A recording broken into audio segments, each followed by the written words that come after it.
Hello guys, तो आप लोग कैसे हैं? उम्मीद करता हूँ अच्छे होंगे और एसएससी की तैयारी कर रहे होंगे, क्योंकि अब एग्ज़ाम में 10 दिन बचे हुए हैं और आपका पूरा एफर्ट लगा, मतलब आप पूरा एफर्ट लगाएं, क्योंकि वैकेंसीज बहुत ज़्यादा है और प्री क्वालिफाइंग है। तो सबसे पहले आपको जॉब लेने के लिए क्वालिफाइंग करना ज़रूरी है। अगर क्वालिफाइंग नहीं होते हैं तो फिर इस वैकेंसीज़ का क्या फ़ायदा और आपके टेस्ट में नंबर लाने का क्या फ़ायदा। तो टेस्ट में आई थिंक 100+ नंबर अगर आ रहा है तो सही है, और अपने से जितना ज़्यादा हो सके उतना आप एफर्ट कीजिए। 10 दिन, लास्ट 10 दिन बचा हुआ है। तो आई थिंक अगर कोई जनरल वाले बच्चे हैं तो 110 के करीब जा रहे हैं, तो मतलब प्री तो क्वालिफाई हो जाएंगे और मेंस का भी सिलेबस लगभग सेम है। तो आप मतलब प्री का तैयारी कर रहे हैं तो मेंस की भी कर ही रहे हैं। अब बात ये आ रही है कि अब लास्ट 10 दिन बचा हुआ है तो क्या करें।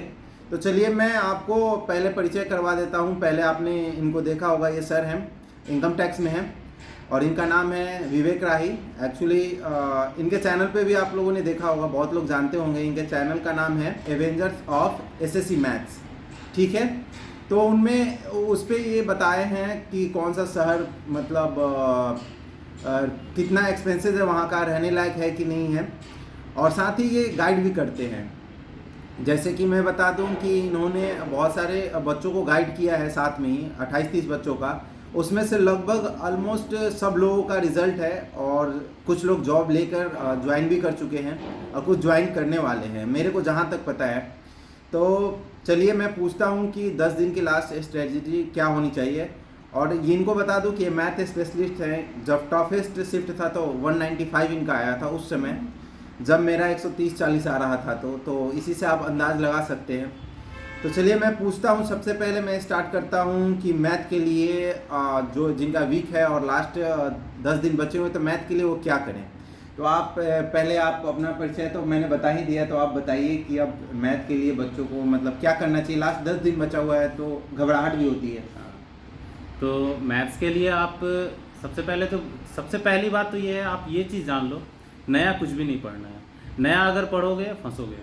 कुछ ट्रिक्स है जो कि आप, अगर आपको लगता है जो कि बहुत काम आता है, जैसे आप वो क्वेश्चन पढ़ोगे कि एक कोन में एक क्यूब को अगर डालते हैं तो उसका लेंथ क्या होता है, ये सब क्वेश्चन जो है ये सब आप बना सकते हो।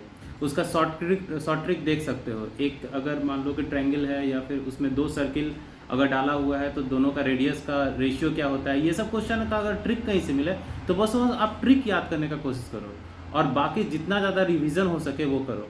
पीटी का मैं बात करूँ तो पीटी को आप उतना लीनियंट लेने का कोशिश मत कीजिएगा, क्योंकि तैयारी करने वाले बच्चे बहुत ज़्यादा हैं इस बार, बहुत ज़्यादा। इनफैक्ट जो बैठ गए थे अभी 2015-14 में ज्वाइनिंग करके उसके बाद तैयारी छोड़ दिए थे, ठीक है, वो भी अभी तैयारी करना स्टार्ट कर दिए हैं, तो उनका लेवल भी कहीं ना कहीं आपसे ज़्यादा ही होगा। तो आप तैयारी में कमी मत कीजिएगा, तैयारी कीजिए 10 दिन जितना ज़्यादा हो सके। मॉक देते रहिए, देते रहिए, देते ही रहिए। मॉक ही देना एक लास्ट उपाय है लास्ट आवर के समय में, नहीं तो उसके अलावा कोई उपाय नहीं है। मॉक दीजिए, रिवीजन कीजिए, मॉक दीजिए, रिवीजन कीजिए, नया कुछ नहीं, ठीक है। और हाँ, करंट अफेयर्स वगैरह पढ़ते रहिए। और जहाँ तक पीटी का बात करूँ तो पीटी देखिए क्वालिफाइंग तो है, लेकिन मेंस का देखें तो मेंस 390 नंबर का है। मेंस में क्वालिफाई होंगे लगभग 3 लाख लड़के, 3 लाख लड़के मेंस के लिए क्वालिफाई होंगे, ठीक है। 3 लाख का जब आएगा तो 390 नंबर में कुछ ऐसा होगा कि अब देखिए 3 नंबर पॉजिटिव जाएगा, एक नंबर निगेटिव, मतलब जो नंबर रहेगा वो होल नंबर में ही रहने वाला है। अगर नॉर्मलाइजेशन नहीं हुआ तो होल नंबर में आप ये बताइए, किसी का 295 आता है तो 295 एक लोगों का नहीं हो सके 10-12 लोगों का होगा, ऐसा पॉसिबिलिटी। उसमें तो हजार लोग रहते हैं। हाँ, रैंकिंग में बहुत ज़्यादा डिफरेंस होता है। तो अगर ये डिफरेंस, तो किसको पहले रैंक दिया जाए, तो अल्फ़ाबेटिकल तो चुनेगा नहीं ना, एज से चुनेगा। तो जहाँ तक अनुमान लगा, ऐसा मैं नहीं गारंटी नहीं ले रहा हूँ कि ऐसा होगा, लेकिन ये मान के चलिए कि हो सकता है वहाँ फिर आपके पीटी का नंबर टैली किया जाए कि जिसका पीटी में अच्छा हो उसका रैंक उस नंबर पे ज़्यादा होगा।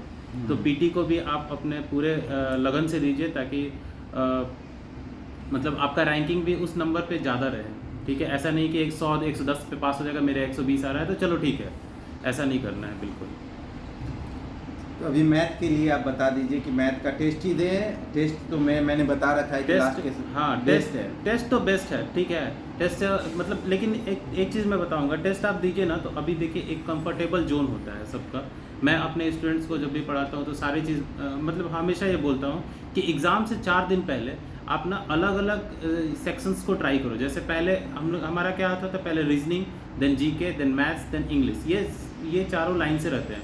कोई पहले मैथ्स करता है, फिर reasoning, then GK GS, then English. कोई इंग्लिश जीके जीएस पहले निपटा लेता है क्योंकि 20 मिनट में उन लोग का बन जाता है, 20 या 15 मिनट में निपट गया, ठीक है। बाकी फिर रीजनिंग एंड देन लास्ट में मैथ। तो आप ना 3-4 कॉम्बिनेशन 4 दिन में 2-2 टेस्ट दे के देखो, ठीक है, कि आपका किस पे कमांड बैठ रहा है, आपका किस पे टाइम मैनेज हो पा रहा है, आपका किस पे मतलब नंबर अच्छा आ पा रहा है। और एक बार ना उसका एक चार्ट बना के आप प्रिपेयर करो 2-2 टेस्ट देके कि आपका कौन सा सही है, और उसी पे आप 2 दिन 3 दिन और प्रैक्टिस करो, और फिर एग्ज़ाम में वही चीज़ को फॉलो करो।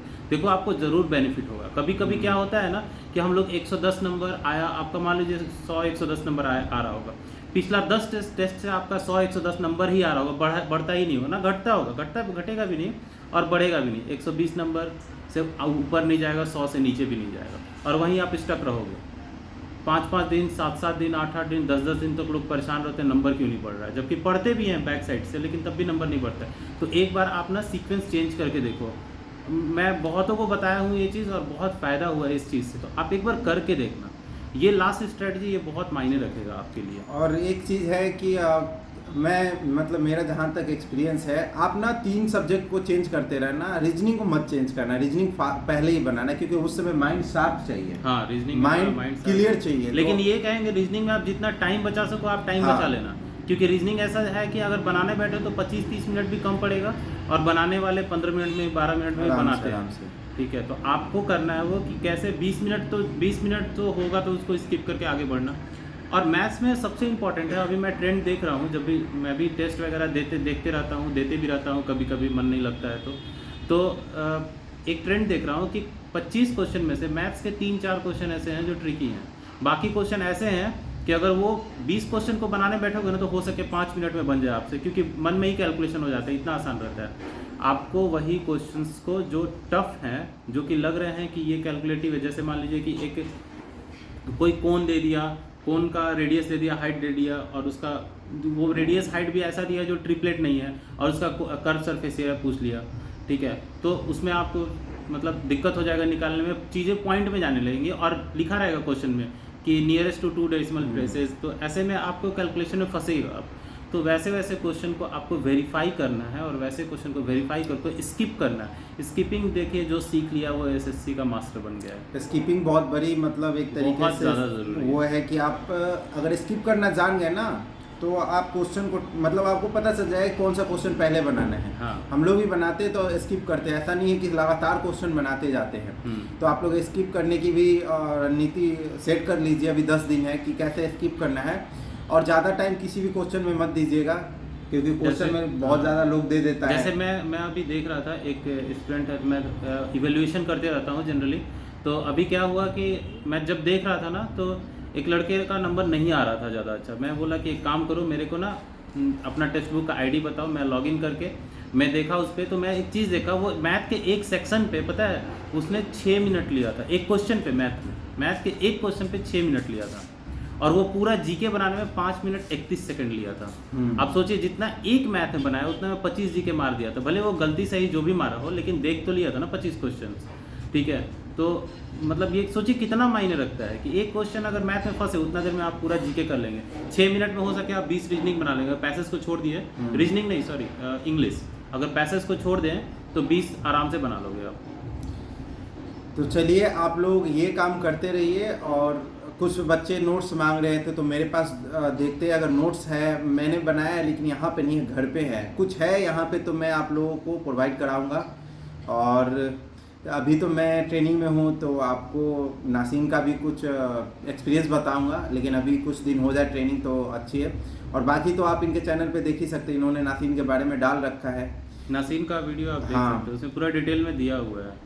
तैयारी करते रहिए, और कोई प्रॉब्लम हो तो कमेंट कीजिएगा। 2-3 वीडियो से मतलब मैं रिप्लाई नहीं कर पा रहा हूँ, पीछे के वीडियो में आप देख सकते हैं रिप्लाई किया हूँ, तो जैसे ही समय मिलेगा आपको मैं रिप्लाई करता रहूँगा। और अभी जिसको भी दिक्कत है, अभी एग्ज़ाम होने वाला है, तो जो भी कमेंट करेगा मैं उसका ज़रूर रिप्लाई दूंगा, तो आप लोग कमेंट कीजिए कोई भी दिक्कत हो तो चलिए टाटा, टेक केयर, बाय, और एकदम बेस्ट ऑफ लक एग्ज़ाम के लिए, अच्छे से तैयारी कीजिए। ऑल द बेस्ट सभी को मेरी तरफ से भी, हैप्पी रहिए हमेशा, और बहुत अच्छे नंबर से पास हुई है।